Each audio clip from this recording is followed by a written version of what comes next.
Bonsoir et bienvenue à l'émission des Moments de bonheur avec Carole Noël. Ce soir, nous accueillons pour une dernière fois dans cette aventure sur la médecine ayurvédique, José Ishwari Marcoux. Alors, José est naturopathe médecin en médecine ayurvédique et nous avons déjà passé 4 émissions à parler de cette belle médecine qui fait son retour. Et aujourd'hui, nous allons faire une conclusion par rapport à cette belle aventure. Bienvenue, José Chouari. Merci d'être là. Et je me demande combien qui nous a suivis depuis le début. Je suis tellement excitée puis de voir vos commentaires et on est ouvert, on est là. Je sais que ça l'a chatouillé plein de monde, hein, parce que là, on a comme ouvert une bulle d'énergie en disant « Hey, c'est quoi cette affaire-là? Comment ça, j'ai jamais entendu parler de ça? » Et ça va me faire plaisir, comme toujours, d'avoir vos questions, d'avoir vos interrogations, d'avoir vos suggestions et aussi de dire « Hey, c'est quoi? Tu veux-tu m'aider ici? Là? Moi, je ne comprends pas trop ça. » C'était difficile, Carole, en 5 émissions, quand même, de faire un survol des soins ayurvédiques et aussi de vous dire les choses les plus importantes. Tu sais, j'en ai glissé tout le temps, mais j'ai l'impression qu'on pourrait en faire 52 puis on aura tellement à dire. Et je te comprends lorsque il y a tellement d'informations dans un milieu, dans cette médecine et comme tu l'as dit, elle vient depuis des milliers et des milliers d'années. Donc, mais je crois, et les téléspectateurs seront probablement d'accord avec moi, que tu as fait une job extraordinaire dans ce sens, à nous donner l'essentiel. Et c'est sûr qu'on ne peut pas aller dans les détails, on a à aller te voir, mais on a l'essentiel pour semer cette graine et de piquer la curiosité et de se dire que ça existe.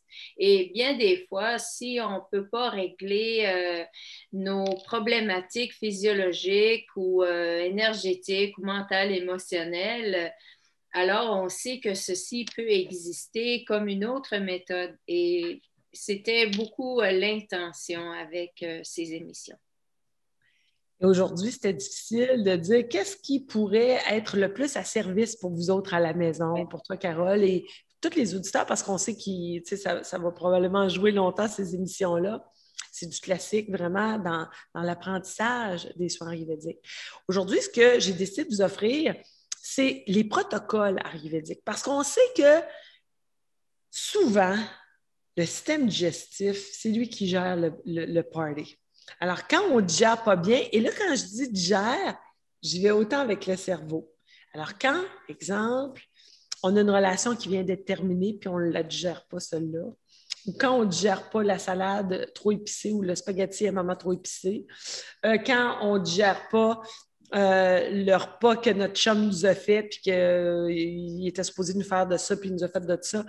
C'est toute une digestion dont je parle. Et souvent, ce qu'on s'est rendu compte, il y a 5000 ans, nos beaux sages, en sous forme de rishi, nous ont donné des conseils qui sont aujourd'hui encore valides. Et c'est important aussi pour moi, comme je vous disais, de vous outiller et aussi de vous outiller gratuitement. C'est-à-dire que ça, c'est gratuit, je vous le donne. Je veux que vous vous en serviez le plus possible à tous les jours et je ne vous demande pas de faire les 10. Tu sais, j'en ai 12, j'en ai 2 là. Je ne vous demande pas de faire tout ça demain matin. Soyez bons avec vous autres, soyez fins avec vous autres. Dites-vous, garde, je vais en faire un pour ce mois-ci, je vais le mettre en pratique, je vais le faire, puis le mois prochain, je vais rajouter ça. C'est ça qui serait important, c'est ça que j'aurais envie que vous disiez, vous donniez ce cadeau-là aujourd'hui. Bien, on va le donner comme défi à tous les téléspectateurs. Et donnez-vous la chance aussi de savoir que plus on est ancré dans une habitude, j'ai des gens à 20 ans dans ma clinique, j'ai des gens à 90 ans, plus c'est difficile. Puis c'est pas nécessairement l'âge qui fait qu'on est ancré, ça peut être une question de dosha. Mon dosha entêté, qui est bien ancré, il ne veut pas rien changer. Mon dosha nostalgique, ben, il ne sera pas comme mon petit papillon qui veut tout comprendre, puis qui veut tout voir, puis que oui, on va tout essayer. Tu comprends? Alors, c'est aussi de chic. On sait que les rishis avaient beaucoup, beaucoup de sagesse et ils nous ont dit, écoute, on a des protocoles ayurvédiques. C'est ce que je vous partage aujourd'hui. Il y en a 10. Soyez gentils avec vous-même.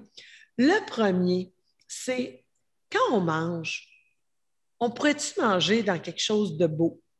C'est-à-dire que je ne vous demande pas d'aller partir vos vaisselles, vous allez donner votre vieille vaisselle, vous allez vous acheter de la belle vaisselle, mais dans quelque chose de clean, de propre.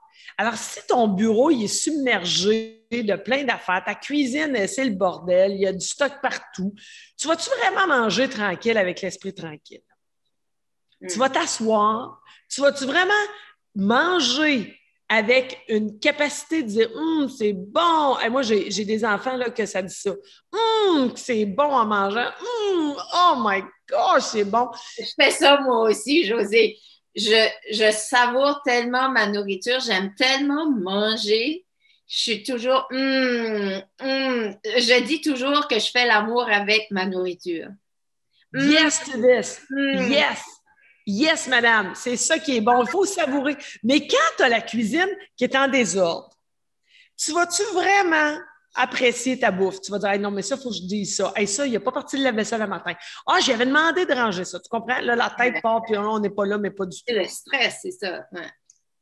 Et le stress, quand on mange, ben, ça va faire un estomac un peu stressé. On comprend-tu? Ce que je demande aussi à mes clients, ça peut être des belles petites napkins. Tu peux avoir des belles petites napkins colorées qui sont cute, qui te mettent du bonheur quand tu fais ta place.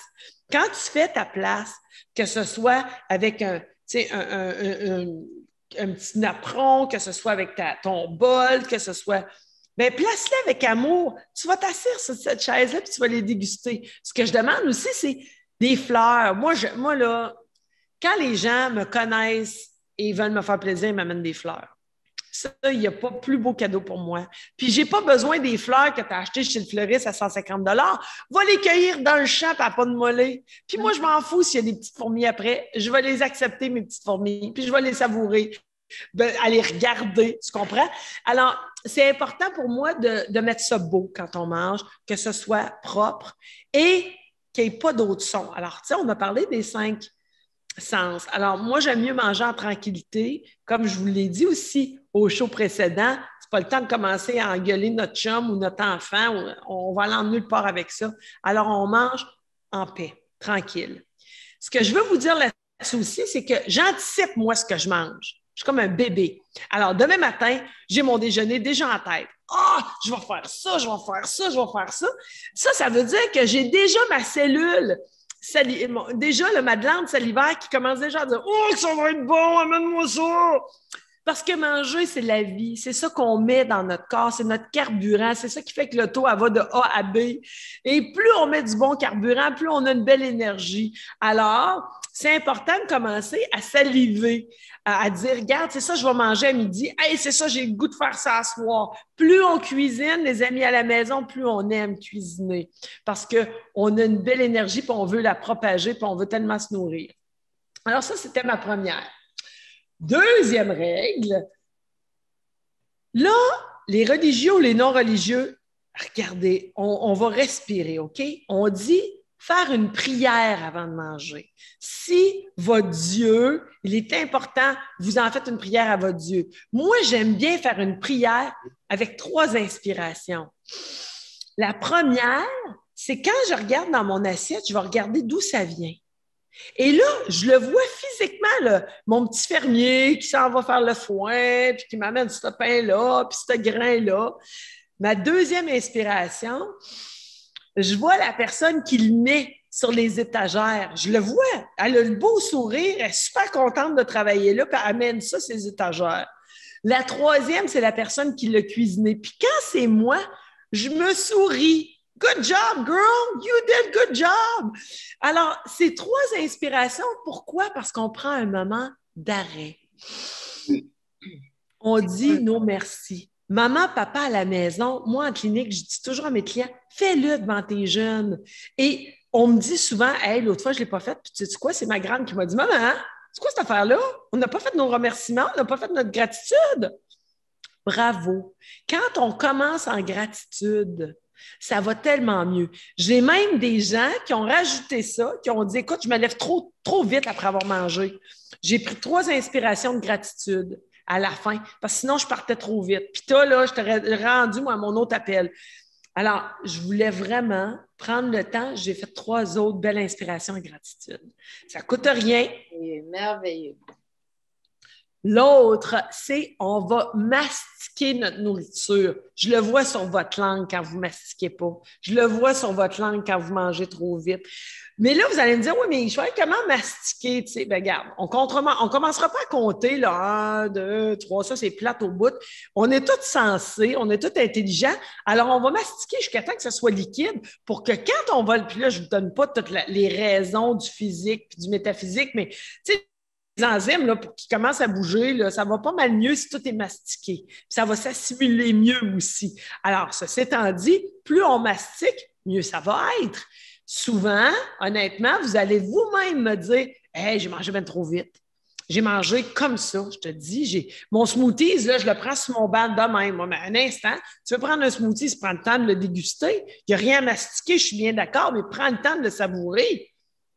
Alors ça, c'est important, de bien mastiquer sa nourriture. Puis souvent, ce qu'on me dit en clinique, c'est j'ai pas aussi faim que je pensais, j'ai mangé bien moins. Je mange bien moins. Ben oui, parce qu'on prend le temps de manger. On prend le temps Exact. de savourer. Exact. L'autre règle d'or, mangeons sans distraction. Et ça, là, Carole, là, je reçois des tomates de tes téléspectateurs, je suis sûre. Manger sans distraction, c'est-tu dur d'enlever ce téléphone-là? C'est-tu dur d'enlever l'ordinateur puis d'arrêter de travailler? La télé, juste être là, être et manger. C'est tellement difficile, puis je vous en conjure, je le sais, mais sincèrement, ça va faire toute la différence. Puis commencez pas vos 3 repas en disant demain matin, je commence avec ça, 3 repas. Commencez avec un repas. Soyons résignés un peu. Un repas. On l'essaie-tu un repas qui n'a pas de distraction? Dans le temps, on nous disait même de ne pas parler quand on mangeait parce que ça dérangeait tout le système digestif. Ils ont raison. Mais est-ce qu'on va jusque-là? Peut-être pas. Mais mangeons sans distraction. Pourquoi on n'essaierait pas ça de mettre le téléphone de côté? Écoute, Facebook, puis les notifications Instagram, puis Twitter, ils vont rester là. On se comprend-tu? Alors, moins on est attaché à nos électroniques quand on mange, mieux notre digestion va y avoir lieu. Et plus on va savoir aussi si on est plein ou pas. Right? Non, mais on écoute notre corps à ce moment-là.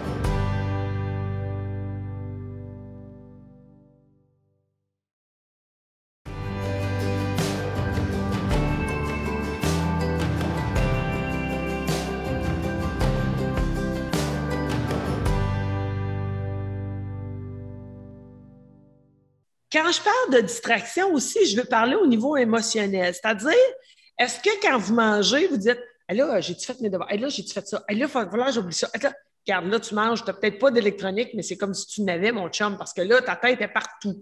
On peut-tu apprécier chaque bouchée, chaque couleur? Et là, peut-être que ça va vous donner le goût de mettre de la couleur dans vos assiettes, de mettre de la saveur dans vos assiettes. On se comprend? Quand on est au restaurant, les 3 inspirations, on peut quand même les faire. On n'a pas besoin de se fermer les yeux, on n'a pas besoin. Tu comprends? Alors, on peut tout faire ça. Donc, il n'y a pas d'excuse, tout se fait. L'autre qui est la plus difficile pour moi, manger à 75 de notre appétit. Tu sais, on dit manger comme la grosseur de la paume de la main. Ah! Hey, on a faim de vie. On l'aime, notre vie. On veut manger. On a un feu. Écoute, c'est tellement difficile de manger jusqu'à 75 mais c'est une règle. C'est ce qui aide. Je ne vous dis pas de tout de même matin d'essayer ça, mais essayez-le juste un petit peu. J'essaye, moi, à toutes les fois un petit peu. L'autre, c'est on essaie de ne pas prendre de repas, de breuvage ni trop chaud ni trop froid. Certainement pas quand on mange. OK? Alors, on essaie de boire un peu plus constant, à température de la pièce. Ça, c'est une règle générale. Là. Il y a des pitous dans l'été que je vais leur donner du lousse, etc.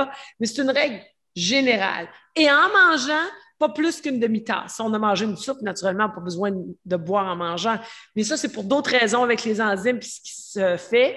Alors, on essaie de boire pas plus qu'une demi-tasse par repas et pas chaud ni froid. Alors, entre les repas, on évite les repas froids, moi, en anglais, français, beverage. Alors, nos breuvages froids, on essaie d'éviter ça. Souvent, j'ai vu des cas en tout cas, vous allez voir, les sels vont s'en passer mieux. Je vais vous dire ça en toute liberté, vos sels vont être meilleurs. Vous buvez moins froid. Après ça, on dit qu'on devrait se reposer après chaque repas. Un petit 20 minutes. Nos Italiens, nos Grecs l'ont bien compris. Ils font des dodos, la siesta. Je ne vous demande pas de faire ça, mais pas du tout. Je vous demande juste de reposer au moins 20 minutes après avoir mangé. Après ça, allez-y tranquillement. Tu sais, on ne prend pas 20 minutes pour manger, puis après ça, aller courir. Ce n'est pas vraiment idéal. Alors, on va essayer de faire nos courses entre les repas. Donc, d'essayer vraiment de prendre le temps de relaxer le système digestif, puis le temps d'y donner sa digestion qu'il y a à faire. Pour ça, on dit à peu près une vingtaine de minutes. C'est bon? Après ça, on dit d'attendre en minimum 3 heures entre les repas. Là, je parle à mes pitas parce que des fois, les pitas, ils ont faim tout le temps. Puis s'ils n'ont pas assez mangé de protéines, bon, ils ont encore faim. On dit pour que le système digestif digère bien, là, on essaie vraiment 3 heures entre les repas. Pour Kappa, ça ne sera tellement pas un problème. Des fois, il passe 8 heures. Mais on essaie vraiment de manger, entre les repas, de moins manger possible pour que notre système digestif ait tout digéré ce qu'on lui a donné. Sinon, souvent, les amis, là, on a plus soif qu'on a faim. Ben, c'est ça qui se passe, hein, parce que les gens, ils prennent pas assez de liquide, assez d'eau. On est fait de 50 d'eau. Ben, c'est ça. Alors, on veut aller... Souvent, quand je dis, êtes-vous sûr que vous avez faim, là? C'est pas que je ne le veux pas, votre snack, votre bonne pomme, c'est pas ça, mais prenez un petit peu d'eau. Puis si vous avez encore faim, allez-y avec la pomme, good! Puis on peut-tu dire aussi qu'on va faire des bons choix, naturellement, puis ça peut nous arriver qu'on choisit une barre de chocolat, je vous comprends, mais en majorité, faisons les bons choix et essayons de moins snacker possible. L'autre chose... Celle-là, elle a été dure au début pour moi, puis après ça, je l'ai tellement bien compris. C'est de prendre le plus gros repas à l'heure du dîner. Pourquoi? Parce que le soleil est à son max. C'est là que notre feu digestif est à son max. Alors, essayons de prendre le repas le plus gros sur l'heure du lunch. C'est tellement difficile pour la majorité de mes clients parce qu'ils prennent au souper habituellement. C'est là qu'on relaxe. C'est là que... Mais si vous voulez avoir une digestion super bonne, si vous voulez avoir une plus de légèreté, puis en tout cas, le poids, tout ça, là, je vous dis tout de suite, vous ne voulez peut-être pas l'entendre, mais c'est de prendre le plus gros repas à l'heure du lunch. Puis quand je dis le plus gros repas, faites pas la gaffe que j'ai faite. Moi, j'avais bourré mon assiette. Hey, il m'a dit le plus gros repas, il ne faut pas que j'en manque. Envoie, on y va. Ça ne veut pas dire ça. Ça veut juste dire que dans nos 3 repas, on a essayé de consommer le plus de calories sur l'heure du dîner, mais naturellement en bonnes calories. Et à ce moment-là, la digestion est plus facile, puis le sommeil, souvent, va s'améliorer aussi. Fait que c'est nos 10. En voulez-vous d'autres? On a du temps pour d'autres? Ben oui, tu as encore un peu de temps. All right. Ce que je demande, c'est sûr que les riches, dans le temps, ils ne demandaient pas ça. On se comprend. La terre était très bonne, très riche. Aujourd'hui, c'est de manger plus bio. Je n'ai pas à vous faire le pourquoi, le ci, le ça. Vous pouvez faire toutes vos études là-dessus. Moi, je sais que quand une framboise vient de mon jardin et qu'il n'y a rien qui a été sprayé là-dessus, elle est pas mal meilleure qu'une framboise qui a été avec des pesticides. Je vous dis, essayez-le. Aussi, quand on fait ça, on encourage une terre meilleure et on encourage des papas, des mamans qui doivent se mettre des masques pour sprayer toutes ces cochonneries-là. Ben, on encourage ça. Alors ça, c'est important pour moi. Puis l'autre chose que je vous dirais aussi, c'est les restes. On n'en parlait pas il y a 5000 ans, Carole, parce qu'on n'en mangeait pas de restes. Il n'y avait pas de frigo. On ne pouvait pas en garder. On mangeait ce qu'on avait là. Et après ça, ben, on mangeait du nouveau le lendemain. On essaie de ne pas garder des restes trop longtemps. Alors, je dis à mes papas, mes mamans, faites-le congeler quand il est frais, il est bon. Faites-le congeler, puis décongélez-le au pire ou au mieux. C'est ce qu'on va faire, puis ça fonctionne très bien. Alors, c'était les 12 règles de base. Alors, congeler, c'est correct. Mais pas le garder. Congeler, s'il est fait frais, avec des aliments frais, absolument. Puis on sait que nos légumes congelés ont une belle valeur nutritive pour plusieurs raisons que de ceux en canne, naturellement. Alors, quand vous cuisinez avec tout ça, vous le congelez tout de suite, vous marquez la date, puis que vous l'avez fait, puis après ça, vous décongelez ça, vous le faites. Pourquoi pas? C'est pas idéal. J'aimerais ça que vous faisiez de la bouffe à tous les jours. Mais écoutez, on peut pas se demander d'être parfait. Alors, c'est correct, cette alternative-là. Je vis très bien avec, puis ça va vous donner quand même toutes les ressources nutritionnelles que vous allez avoir de besoin. Qu'est-ce que tu penses, on a parlé beaucoup des légumes et tout ça, mais qu'est-ce que tu penses des viandes? Ouais, bon, bonne question. Poisson et viande. Bonne question.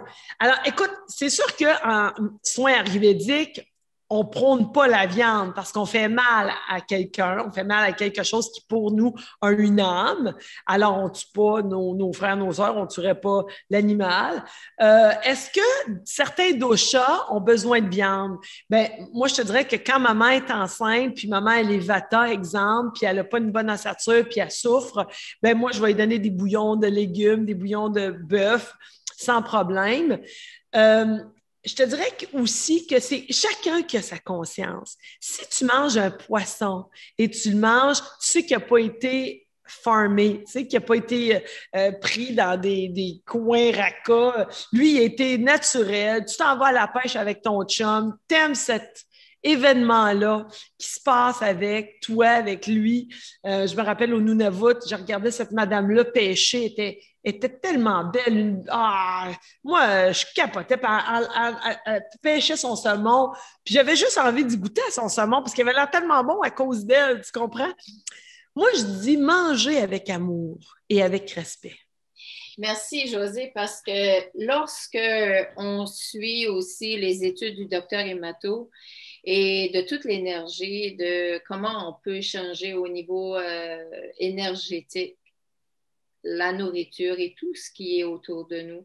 Donc, on est en mesure de modifier cette énergie-là et à la mettre de haute vibration. Et j'aime bien dans ton protocole ce que tu fais d'avoir ces intentions-là avant de manger. Puis la prière n'est pas associée à une religion. La prière est un ensemble de mots, c'est un mantra. Alors, on apporte ce mantra dans notre nourriture, dans cet amour. Et l'amour est toujours la base de tout, n'est-ce pas? Absolument. Puis c'est correct, tu sais, pour une végétarienne qui dit, moi, je veux manger du poisson, l'autre qui veut manger des œufs, l'autre qui veut manger de la viande. Moi, je vous dis juste, faites-le avec respect avec vous autres même. Comment ça vous fait filer?